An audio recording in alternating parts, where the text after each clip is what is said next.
자, 이제 저희들이 준비한 사전 질의응답은 저희들이 끝났고요. 지금 회중에 열려 있습니다. 그래서 질문할 사항이 있으시면 질문을 주시기 바랍니다. 예, 한국기독공부의 표현무 기자입니다. 예, 북미 정상회담 합의가 결렬되자마자 제가 NCCK 총무님께 전화를 드렸더니 굉장히 실망을 많이 하시면서 그래도 이 계기가 남북의 자주적 노력에 시발점이 됐으면 좋겠다. 또 정부 위주로 가느라 소외시했던 민과 함께 가는 정책 전환이 필요하다고 그랬는데 한국 교회가 정부의 민과 함께하는 정책으로서 교회가 어떻게 참여할 수 있는지를 요구할 수 있을까 하는 생각이 좀 들었고요. 또 하나는 많은 교계 단체들이 올해 회담이 잘 될 줄을 알고 예측을 해서 대북 지원 사업을 주요 사업으로 정해놓은 곳이 굉장히 많습니다. 끝나자마자 또 한국교회 봉사단에 제가 전화를 했더니 지금 멘붕에 빠졌다. 어떻게 하면 좋을지 모르겠다 하는데 이러한 단체들이 지금 당장 어떻게 자신들의 주요 사업들을 변경을 해야 될지 아니면은 기다려야 될지 이런 데 좀 충고를 해주신다면 어떻게 해주실까요? 네, 가스펠투데이 정세민 기자인데요. 저는 이제 아까 인권 문제를 잠깐 언급하셨는데 트럼프가 김정은이 원비어 사망을 몰랐다는 말을 그대로 전했다가 비판을 받지 않았습니까? 그러니까 미국에서는 북한의 인권 문제를 대북 협상에서 반드시 다뤄야 한다는 입장이고요. 반면 정부에서는 북한 인권을 거론하는 것 자체를 금기시하는 분위기가 아닌가 하는 생각이 드는데요. 기독교 이전의 보편적 입장에서 북한 인권을 어떻게 바라봐야 하는지, 그리고 기독교 입장에서는 북한의 지하교회를 어떻게 바라봐야 하는지 이거에 대해서 말씀해 주시면 감사하겠습니다. 표 기자님 말씀하신 거 여러 가지 멘붕이다. 지금 제가 아는 데서도 오셔서 한번 했는데 저는 좀 빨리 진행될 가능성도 여전히 배제할 수 없고요. 계속 말씀드립니다만 하나님의 주권적인 역사 하에 있다고 생각이 되고, 왜냐하면 그냥 제가 이해하는 지금 북한과 미국의 입장, 특히 북한의 입장은 김정은 위원장도 얘기를 했습니다. 시간이 없다. 왜냐하면 지금 제재에 대해서 말씀을 주셨지만 동시에 북한이 갖고 있는 특히 김정은 위원장의 통치 자금은 어쨌든 마르고 있는 것은 사실이고요. 언제까지 이렇게 버틸 수 있을지에 대해서는 조금 평가가 다릅니다만 빠르면 이번 상반기부터 어려움이 등장할 수 있다라고 보는 북한 보는 경제학자들도 계십니다. 어쨌든 간에 북한 입장에서는 더 이상 미룰 수 없다라는 것이고요. 말씀드린 것처럼 북한과 미국 사이에 지금 입장이 확인된 상황에서 이게 좋은 계기가 돼갖고 오히려 이 프로세스 자체가 빨리 진행될 가능성이 저는 더 높아졌다라고 생각이 됩니다. 왜냐하면 이전같이 원래 지금 북한이 제시를 했던 영변으로 시작을 하면 가장 큰 우려가 그렇게 자르기 시작하면 끝이 없습니다. 그렇게 되면은 거의 비핵화의 시간은 너무 오래 걸릴 거고요. 비핵화의 시기가 오래 걸리면 그만큼 제재 해제도 오래 걸릴 수밖에 없습니다. 근데 이번에 트럼프 대통령이 일괄 타결식으로 얘기했고, 사실 이 일괄 타결이라는 것은 지난 1차 북미 정상회담 전에 한 2달 동안 정말로 5만 가지 방법을 다 얘기해서 저도 많이 보고서를 쓰고 페이퍼를 썼습니다만 다 안들은 있습니다. 그것이 지금 다시 이렇게 불러와져 있다라고 생각이 되거든요. 그 과정으로 한다면 정말로 북한의 핵심 시설 불능화도 1년 반, 2년 내에도 가능하고, 그러면 그만큼 제재도 빨리 해제될 수 있다. 그러니까 이것이 계기로 삼아서 빨리 진행될 수 있다라는 그런 희망을 저는 여전히 보고 있습니다. 원비어 사건, 북한 인권 문제, 그것은 저도 계속 천착하고 있는 주제 중에 하나고요. 북한 인권, 북한뿐만 아니라 인권 문제에 대해서는 전반적으로 2가지의 접근이 있습니다. 첫 번째는 이른바 조용한 외교죠. 특히 북한 같은 국가를 상대로는 조용한 외교가 오히려 더 실질적인 효과를 볼 수 있다고 생각을 합니다. 그 부분은 제가 논문을 아예 썼었는데 박정희 시대 때 카터 대통령이 인권을 굉장히 강력하게 주장을 했습니다. 그리고 공개는 안 됐지만 비밀 해제된 문서를 통하면 당시 박정희 정권이 굉장히 적지 않은 부담을 갖고 명동 사건을 비롯해서 많은 부분에 미국의 요구를 들어줬습니다. 근데 그것이 외부로 공개 안 된 것이 박정희 정권의 체면을 살리면서 내부적으로 비밀을 통해서 그렇게 그런 압력을 줬거든요. 북한과의 관계는 그런 식의 좀 조용한 외교를 통한 인권적인 접근이 더 현명하지 않을까라는 생각이 들고요. 근데 더불어서 지금 미국이 하고 있는 것은 조용한 외교는 아니죠. 영어로 네이밍 앤 쉐이밍이죠. 그 북한이 어떤 문제가 있는지를 전 세계에 알리고 그것을 통해서 창피를 줌으로써 북한으로 하여금 이 인권에 대한 시각을 바꾸게 한다는 거. 근데 지금 미국의 입장은 아까 잠깐 말씀드립니다만 제재를 다 그렇게 걸어놨습니다. 그리고 더불어서 앞으로 정말 북한이 그 국제사회의 일원이 돼서 경제 제재, 그러니까 경제적으로 통합이 되는 과정에 간다면 인권 문제를 안 건드릴 수가 없습니다. 그 지금 국제사회에서 특히 미국뿐만 아니라 유럽 국가들이 대외 원조 정책이라든지 대외 경제 정책에서도 인권 요소를 다 집어넣고 있거든요. 그거는 지금 당장은 어떤 형태로든지 공식화하기는 쉽지는 않지만 일정 시점이 되면 인권 문제는 당연히 다뤄져야 된다고 생각이 됩니다. 마지막으로 미국 교회 말씀을 하셨는데 트럼프의 주 지지층이 하나가 이른바 서든 벨트죠. 그쪽에서 지지층이 갖고 있고, 근데 그들이 생각하고 있는 핵심 사안 중에 하나는 북한에 대해서는 굉장히 부정적인 시각들을 당연히 갖고 있습니다. 인권 문제, 또 종교 탄압의 문제들이 갖고 있기 때문에 그들 교회와 우리가 어떻게 연합을 해서 이 북한 문제를 뭔가를 좀 더 돌파를 할지에 대해서는 조금 더 고민이 필요하지 않을까 그렇게 생각을 합니다. 미국 교회를 이용한 연대한 그 트럼프의 대통령에게 영향을 미칠 수 있는 요소들이 있지 않나라는 가능성도 생각해 볼 수 있을 것 같은데 실제 미국에 있는 대부분의 교단들은 한국에 있는 교단들하고 자매 결연을 맺고 있고 정기적으로 교류 협력을 하고 있습니다. 그런 상황에서 지금 이제 국제 전문가들이시니까 트럼프 대통령에게 미국의 교회들을 통해서 한국 교회가 바라고 있는 입장들을 전달해서 영향을 미칠 수 있을까? 그런 가능성에 대해서 어떻게 생각하시는지 좀 의견을 듣고 싶습니다. 이제 미국 기독교 연대를 말씀하셨는데, 근데 그거는 여태까지 다 있어 왔습니다. 그러니까 없었는데 미국 교계를 통해서 트럼프에 영향을 미친다든 이거는 여태까지 계속 다 있어 왔던 작동도 했던 그 이제 루트입니다. 근데 이제 교수님 말씀하신 조금만 첨언하면 말하자면 미국의 보수 기독교 여기에서는 인권 문제, 종교 자유 문제 이거를 이제 말하자면 그쪽으로 로비를 하는 거예요. 그러니까 인권 문제 더 얘기해라, 종교 자유 문제 더 얘기해라 이런 쪽이고 UMC나 미국의 진보적인 데서는 말하자면 제재를 좀 해제해야 된다. 그래야 이제 평화 프로세스가 더 진행된다. 그러니까 어떻게 보면은요. 미국이란 나라가 작동되는 거대한 시스템에서 종교, 뭐 기독교로 본다면 기독교의 보수 진보는 아주 차이가 큽니다. 근데 그 양쪽 루트가 계속해서 다 작동되고 있었던 거지요. 그리고 트럼프가 주로 지지층 기독교는 보수 기독교니까. 근데 뭐 트럼프 대통령이 움직이는 것이 신앙으로 움직인다고 저는 보지 않고요. 그야말로 철저하게 경제 논리로 움직인다. 뭐 우리 같은 문외한들은 얼핏 그렇게밖에 보일 수 없는데요.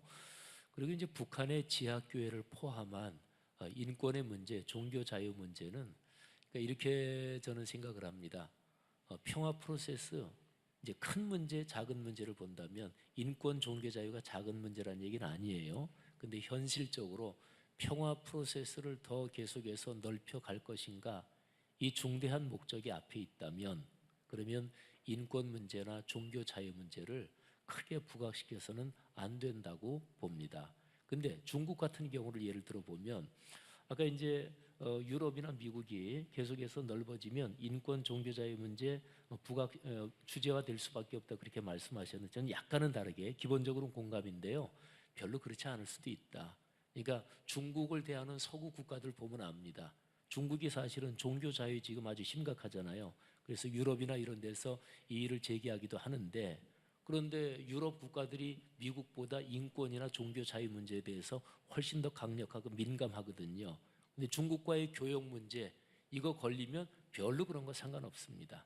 그러니까 인간 역사가 진행되온 데서 사실은 경제 논리는 아주 현실적인 이거는 상수라고 생각하고 인간 역사의 현실적인 프로세스에서는 인권이나 종교 자유는 경제가 상수인 거에 비하면 사실은 이거는 변수에 불과한 게 현실적인 거라고 보는 거죠. 우리 기독교는 그 놓으면 당연히 안 되죠. 하지만 현재 상황에서는 평화 프로세스가 어떻게 진행되느냐 그게 더 중요하고 지하교회 뭐 등등 그런 데하고 뭐 연대해서 저는 그런 건 좋은 정책은 아니라고 봅니다. 저는 개인적으로 이번에도 맞췄습니다. 예, 제가 맞췄다고 자신 있게 말할 수 있는 거는 이메일 인터뷰를 했기 때문에 이렇게 증거로 이렇게 남아 있습니다. 근데 저 슬픈 거는 맞추면서도 왜 맞췄는가 제가 설명을 한번 드리도록 할게요. 그러니까 북한의 외교의 특징인데요. 북한의 외교의 특징은 외교관들이 자율성을 못 가집니다. 그래가지고서 모든 중요한 결정을 최고 지도자가 결정하도록 말하는 거죠. 그래서 이번에도 미국도 마찬가지예요. 미국의 정치 시스템 자체가 제대로 작동되지 않다 보니까 트럼프 대통령한테 결정을 맡기도록 하고 밑에서는 구체적으로 자기들이 폐기할 핵 폐기 범위, 그러니까 불능화의 범위를 정하지 않은 상태에서 불능화와 그다음에 이 제재 해제라는 것을 바꾼다까지는 그 합의문에 만들었는데 제재에 어느 정도 푸는지 그다음에 불능화의 범위가 어디까지 되는지를 실무선에서 합의를 못한 거예요. 그러니까 못한 상태에서 위에서 너희들이 합의하면 우리가 합의문을 만들려고 그랬는데 실제로 보니까 양쪽이 생각하는 게 다른 거죠. 그래서 이게 충분히 예상 가능했기 때문에 어려울 거다라고 얘기를 했고 그리고 결론적으로 이제 그렇게 났죠. 맞추고도 기분은 무지 안 좋아요. 안 좋은 거는 이게 뭐냐면 두 번째입니다. 이 맞추고 난 다음에 이제 사람들이 저가 그러면 이 회담이 잘 안 되길 바라는 사람인가 이렇게 생각하시는 분들이 있는데 그건 아니에요. 저는 진짜 회담이 잘 되기를 바랬고 근데 그 정파적 해석은 전혀 아니고 세 번째로 하나 드릴 사항은 장기적으로 봐서는 이건 제대로 가고 있는 건 맞는 것 같아요. 그러니까 결국 가서는 지금 두 입장이 다르다고 하는 과정을 확인한 거지 두 입장이 다르다고 해서 이것이 완전한 파국 형태가 가는 건 아니고 결국 가서는 지금 박웅훈 선생님이 생각하는 것보다는 전 시간을 좀 오래 걸릴 거라 생각이 들어요. 아직도 북한인 국제 체제 내에서 정상 국가로서 어떻게 작동해야 되는지를 배우는 과정인데 자꾸 북한을 지금 배움의 과정, 학습하는 과정을 멈추게 말을 해버리면 그 말은 뭐냐면 만약 북한이 지금 잘하고 있다든가 이런 식으로 표현을 하게 된다면 아마 이 과정이 좀 더 오래 갈 것 같아요. 그렇기 때문에 아까 인권 문제도 마찬가지인데 저는 인권 문제에 대해서 지금 공개적으로 큰 목소리를 내는 것은 그다지 효과가 있다고 생각지는 않습니다. 다만 이 말은 계속해야 된다고 생각이 들어요. 정상 국가라면 어떻게 행동해야 되는지를 옆에서 계속 얘기해 줘야 돼요. 그래서 지금 북한이 정상 국가처럼 행동하지 않다고 하는 사실을 지속적으로 이 네이밍 쉐이밍을 통해 가지고서 때리는 건 그다지 효과적이진 않고 다만 북한이 정상 국가처럼 정상 국가를 행동하기를 원한다면 어떻게 하는 것이 정상 국가인가인지 그 기준을 지속적으로 얘기해 주는 것은 결국 장기적으로 도움이 될 거다. 뭐 그런 생각이 듭니다. 혹시 두 번째 라운드 한번 가보도록 할게요. 또 궁금한 사항이 있거나 그러면 말씀해 주시기 바랍니다. 지영원 목사님께 여쭤보고 싶은데요. 남북 교류 협력단에서 이제 조그련 그러니까 조선 그리스도교 연맹과 이제 교류를 하신다고 표현해야 되나요? 그렇게 네. 하시잖아요. 근데 이제 NCCK에서 이야기 마당에 갔었어요. 근데 거기서 나온 얘기가 뭐냐면은 지금 여러 기독교가 단체별로 아니면 이렇게 따로따로 하고 있는데 북한과 협상이나 이제 교류를 하고 있는데 그걸 일어나야 된다. 조그련과 일어나야 할 필요가 있다. 이런 말씀을 하시더라고요. 근데 그게 과연 올바른 건가 저는 그런 의문이 들거든요. 그러니까 아까 전에 이제 지하교회라는 문제 제기를 했는데 그런 측면에서 봐서도 조그련을 기독교라고 볼 수 있다는 어떤 보수적인 시각도 있는 상황에서 조그련과만의 어떤 협상 창구의 일원화가 과연 올바른 건지 좀 여쭤보고 싶습니다. 예. 저는 선교단체에 왔기 때문에 우리가 여기 있는 주된 이유 중에 하나가 어떻게 북한을 복음화할 것이냐, 북한의 주민들한테 그런 중간 과정에 이런 이제 평화 프로세스 있는 걸로 보여지는데요. 제가 이제 안타까운 것 중에 하나는 이제 거기 만나시면서 어떻게 복음을 전하는 채널을 만들어 가신다라든지 그런 경험이 있으신 것인지 대단히 궁금합니다. 예, 그 한국교회 남북교류 협력단은요, 기본적인 대화 파트너를 조그련으로 조선 그리스도교 연맹으로 그렇게 명시하고 있습니다. 그러면 제가 이제 조그련이 진짜 기독교냐 어떠냐 뭐 이런 거요. 거기에 대해서 그건 이제 보수 진보 시각이 당연히 다르죠. 그런데 현재 상황에서는 보수적인 뭐 기독교도 편차가 이게 좀 다 다르죠. 스펙트럼이. 근데 전에 비해서 상당 부분 보수적인 기독교도 조선 그리스도교 연맹과의 어떤 이런 창구 이런 거를 인정하고 있는 전보다 더 많이. 예를 들면 보수적인 어떤 교단이 한국교회 남북교류 이 협력이나 이 교류에 대해서는 창구가 없어서 문제지. 만일에 조그련을 통해서 어디 창구가 있다. 그러면 보수적인 교단이 조그련은 그건 기독교가 아니니까 우린 안 한다. 이렇게 할 교단도 있겠죠. 그런데 조그련을 이건 진짜 기독교가 아니다. 이렇게 평소에는 생각하던 어떤 그런 스탠스를 가진 쪽도 조그련을 통해서 자기들이 하기 창구가 열린다. 그러면 교류를 할 수 있는 그런 그룹들은 저는 많다고 봅니다. 예, 상황을 이제 이렇게 한번 자세히 보면은요. 그러면 거꾸로 이런 질문을 해볼 수 있어요. 어떤 단체가 만들어져 가지고 우리는 북한의 지하 교회하고 전적으로 우리는 소통하고 연결하는 걸 목적으로 한다. 그게 어떤 의미가 있나요? 그러니까 복음 전하는 것도 최선을 다해서 복음을 전하는 그룹들이 있는 거로 알고 있습니다. 근데 만일에 지금 상황에서 풍선을 띄워서 복음을 이제 거기에다가 기독교 복음에 대한 내용을 해가지고 풍선을 대량으로 날린다. 그렇게 해서 누가 듣고 그걸 보고서 예수를 믿고 뭐 그럴 사람도 있겠죠. 그런데 이제 그게 최종 궁극적인 목적이 뭐냐 이제 그거를 질문해야 된다고 저는 보는 거죠. 예를 들어서 북쪽하고 남쪽이 제일 중요한 문제 저는 평화와 전쟁이라고 보는데요. 전쟁 나도 좋다. 복음만 전하면 된다. 또는 전쟁 나도 좋다. 북한의 지하교회랑 우리는 끝까지 해야 된다. 근데 그거는 최고 기준이 아니라고 보는 거죠. 그러니까 어떻게 하든지 간에 이 한반도에서 전쟁 나는 건 안 된다. 근데 어떤 사람은 그러죠. 하나님의 뜻이면 뭐 그럴 수도 있지. 그거는 일반적인 역사 프로세스로 보면 틀린 얘기는 아니에요. 뭐 구약 시대부터 해서 전쟁은 인류 역사에서 수많이 있었고 하나님의 큰 섭리를 보면 그것도 하나님의 섭리 안에 들어있는 거다. 이렇게 다 해석할 수 있으니까. 근데 우리가 사는 이 땅에서 한반도에서까지 뭐 전쟁 나면 날 수 있지. 이거는 절대로 용납할. 그거는 기독교적 입장이 아니라 저는 그렇게 보는 거죠. 그러니까 그런 측면에서 보면 지금 질문하신 거는 제가 보기에는 해답이 이미 다 있는 질문입니다. 그 사람에 따라서 이건 해답도 다르고요.